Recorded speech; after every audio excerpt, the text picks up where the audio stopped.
Assalamualaikum warahmatullahi wabarakatuh. Salam dan bahagia Bapak Ibu guru hebat semuanya. Berikut adalah salah satu tugas saya, demonstrasi kontekstual modul 1.4 Budaya Positif. Perkenalkan, saya Ihwanul Bekti Trian Putri, calon guru penggerak Angkatan 9 dari SMP Negeri 3 Gedangsari, Kabupaten Gunung Kidul. Dalam video ini kita akan membahas tentang segitiga restitusi. Restitusi adalah sebuah cara menanamkan disiplin positif pada anak agar memiliki kemandirian dan rasa tanggung jawab. Restitusi bukan untuk menebus kesalahan, namun untuk belajar dari kesalahan. Tujuannya adalah untuk memperbaiki hubungan. Tindakan ini adalah tawaran, bukan paksaan. Restitusi menuntun untuk melihat ke dalam diri, mencari kebutuhan dasar yang mendasari tindakan, dan lebih berfokus pada karakter bukan ke tindakan. Berikut adalah tahapan dalam segitiga restitusi. Yang pertama adalah menstabilkan identitas. Yang kedua ada validasi tindakan yang salah. Dan yang ketiga menanyakan keyakinan. Tahapan yang pertama dalam segitiga restitusi adalah menstabilkan identitas. Yaitu, jika anak berbuat salah, maka ada kebutuhan dasar mereka yang tidak terpenuhi. Bagian dasar dari segitiga restitusi ini memiliki tujuan untuk merubah orang yang gagal karena telah berbuat kesalahan menjadi orang yang lebih sukses. Tahapan yang kedua yaitu memvalidasi tindakan yang salah, yaitu berdasarkan prinsip setiap perilaku untuk berupaya memenuhi sesuatu. Selanjutnya, guru juga akan bergeser dari pemikiran stimulus respon menjadi proaktif, lebih mengenali dan mengakui kebutuhan murid, serta memperbaiki hubungan murid. Kemudian tahapan yang ketiga yaitu menanyakan keyakinan. Murid akan diberikan pertanyaan-pertanyaan bermakna untuk memunculkan motivasi secara intrinsik dan mampu mengaitkan keyakinan dengan tindakan yang salah. Berikut adalah contoh-contoh penerapan segitiga restitusi. Terdapat dua kasus. Kasus yang pertama adalah Della memperoleh nilai yang tertinggi di kelas, tetapi ada teman yang tidak menyukainya dan bilang kalau hasil Della adalah dari mencontek. Mendengar temannya berkomentar, Della sempat marah dan mengebrak meja serta berkata-kata kasar. Bagaimana cara tindakan restitusi? Berikut dapat kita lihat dalam video. Permisi, Bu. Silakan masuk.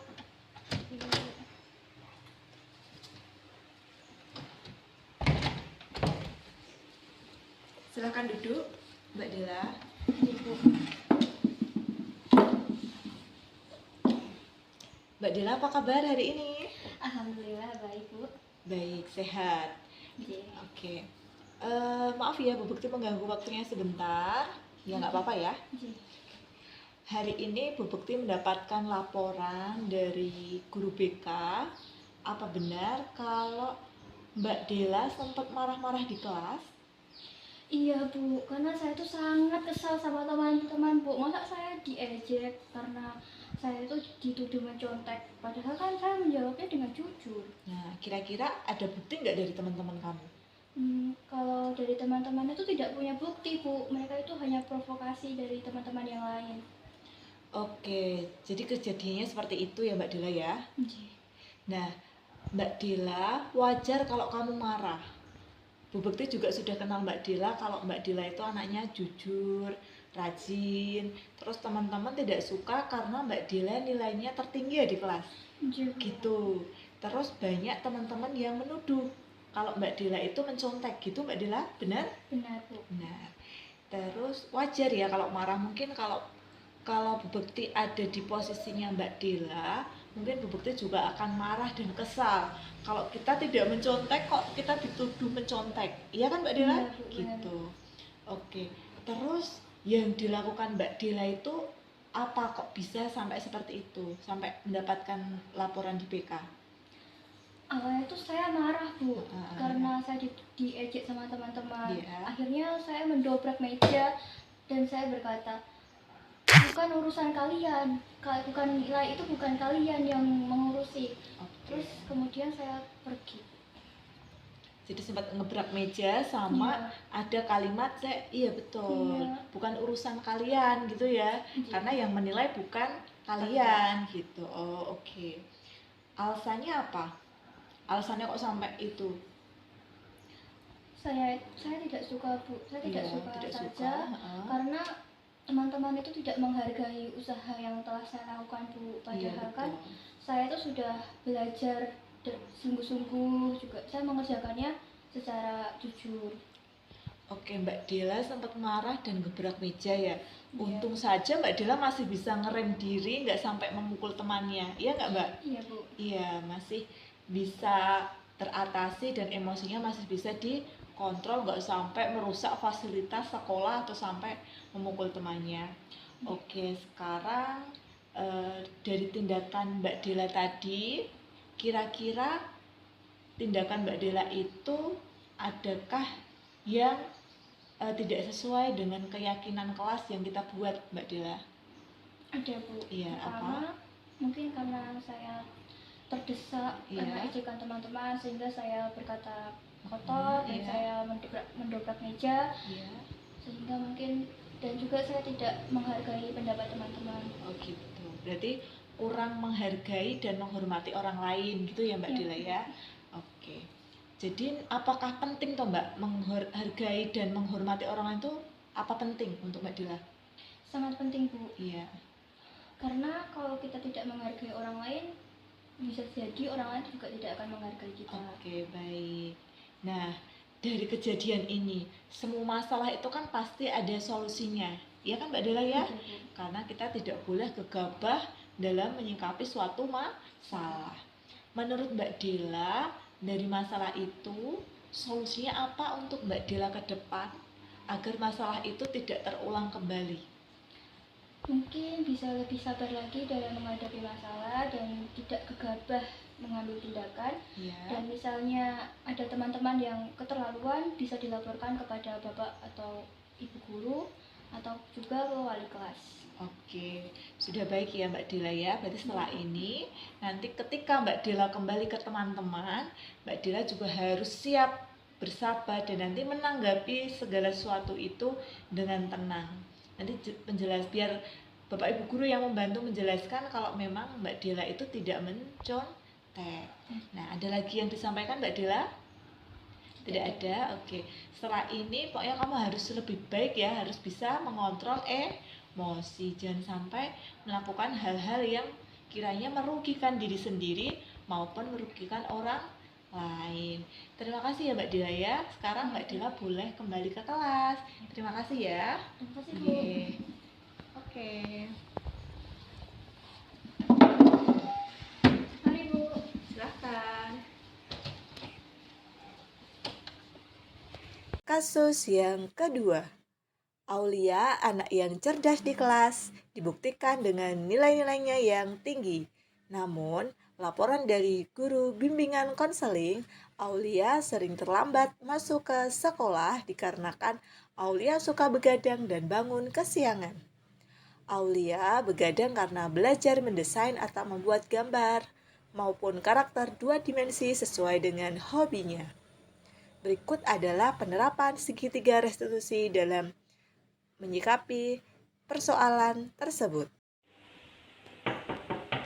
Ini, Bu. Silahkan masuk, Mbak Aulia.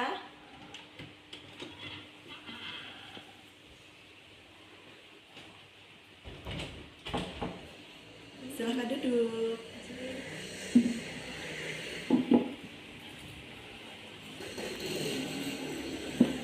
Halo, gimana kabarnya Mbak Aulia? Baik, Bu. Alhamdulillah. Baik ya. Oke, tadi pagi berangkat jam berapa? Jam ya lumayan telat sih, Bu ya. Tadi pagi telat lagi. Iya. Maaf ya sebelumnya Bu Bekti mengganggu waktunya, harusnya istirahat tapi malah dipanggil Bu Bekti ke sini, nggak apa-apa ya? Iya. Bu Bekti dengar dari guru BK, katanya Mbak Aulia sering terlambat, benar? Iya. Seminggu ini udah terlambat berapa kali? 3 kali sama yang tadi. 3 kali sama yang tadi pagi. Tadi pagi berangkat kan kita harusnya 7 kurang 15 sudah ada di sini. Mbak Aulia sampai sekolah jam Ya, 7 lewat. iya. Oke. Nah, sering terlambat itu menurut Mbak Aulia kesalahan atau bukan? Kesalahan. Iya. Mbak Aulia, kita tahu ya bahwasanya semua orang itu pasti punya kesalahan, iya nggak? Nah, tetapi gimana baiknya? Bagaimana orang itu salah, tetapi bisa memperbaiki kesalahannya agar kedepannya tidak terulang kembali. Setuju Mbak Aulia? Setuju, Bu. Setuju, oke. Nah, Mbak Aulia, mari kita cari solusinya. Mbak Aulia yang sering terlambat itu ya, biar tidak terulang kembali, kita carikan solusinya bersama-sama. Oke. Bu Bekti pengen tanya nih, kenapa kok Mbak Aulia sering terlambat kalau pagi? Ya karena tuh semalam tuh kalau malam itu sering begadang tuh, saya makan hobi saya itu ya mendesain dan membuat karakter-karakter gitu, Bu. Karena lupa waktu jadi ya telat. Akhirnya pagi bangunnya telat, kesiangan gitu. Oke, hobinya Mbak Aulia tadi mendesain dan membuat gambar karakter-karakter 2 dimensi ya. Nah, sebenarnya itu tuh positif loh Mbak, karena Mbak Aulia itu secara tidak langsung punya bakat terpendam. Ini bisa desain, bisa gambar karakter 2 dimensi, dan itu tuh sangat bagus, kedepannya nanti bisa dikembangkan. Nah, tapi kira-kira Mbak Aulia kan sering terlambat nih, 1 minggu ini aja udah 3 kali. Iya toh? Iya. Kira-kira tindakan Mbak Aulia yang melanggar itu sudah melanggar keyakinan kelas kita, poin apa Mbak? Kedisiplinan, betul? Iya.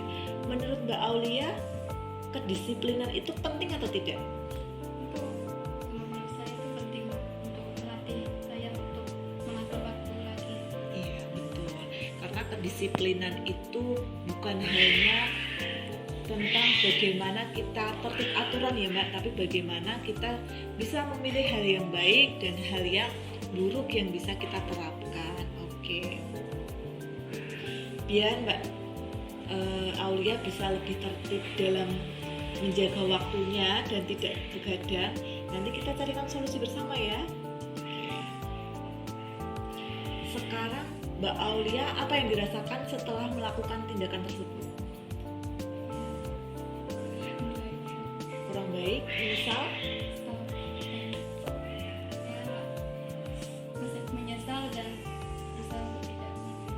Oke, Mbak Aulia sudah mengakui kesalahannya ya, sudah mengakui bahwasanya hal tersebut tindakan yang kurang baik dan nanti tidak akan diulangi lagi. Oke Mbak Aulia, setuju ya? Nah, sekarang kira-kira dari Mbak Aulia sendiri solusinya apa biar tidak terlambat sekolah lagi? Saya akan mengurangi begadang dan tidur lebih cepat lagi, Bu. Iya, terus ada lagi? Ya, mengatur hobi saya dengan belajar itu. Oke, betul, baik. Jadi nanti Mbak Aulia lebih bisa membagi waktu ya. Nanti kalau malam setelah belajar bisa langsung tidur. Nanti kegiatan desainnya nanti Mbak Aulia harus bisa mengatur waktu ya, antara belajar dan kapan untuk mendesain. Mungkin nanti bisa di sore hari setelah pulang sekolah, atau nanti di hari-hari libur sekolah nanti bisa digunakan untuk mengembangkan bakat. Gitu ya Mbak Aulia. Nah, kita sudah menemukan solusinya bersama-sama. Nanti semoga kedepannya Mbak Aulia bisa memperbaiki diri dengan baik dan tidak terlambat lagi ya. Siap Mbak Aulia? Siap. Oke, ada pertanyaan lagi? Atau ada yang mau disampaikan? Tidak. Tidak. Nah, nanti harapannya setelah ini Bu Bekti akan memantau kegiatan Mbak Aulia melalui orang tua atau wali ya, biar nanti kita saling berkomunikasi. Assalamualaikum warahmatullahi wabarakatuh. Halo semuanya, perkenalkan nama saya Dela Endah Puspita. Di sini saya akan menyampaikan terima kasih kepada Ibu Bekti. Saya sangat senang sekali karena sudah diajak untuk berdiskusi dalam menyelesaikan sebuah masalah. Ternyata teman-teman, Dalam menyelesaikan sebuah masalah, kita dapat menemukan alternatif solusi sehingga masalah tersebut tidak terjadi lagi ataupun terulang kembali. Selain itu, jangan bertindak terlalu gegabah dalam menyelesaikan masalah, karena dari tindakan tersebut kita dapat melukai orang lain ataupun dapat merusak benda yang ada di sekitar kita. Terima kasih. Wassalamualaikum warahmatullahi wabarakatuh. Baik, terima kasih Bapak Ibu semuanya. Semoga videonya dapat bermanfaat dan menginspirasi. Terima kasih dari saya. Wassalamualaikum warahmatullahi wabarakatuh.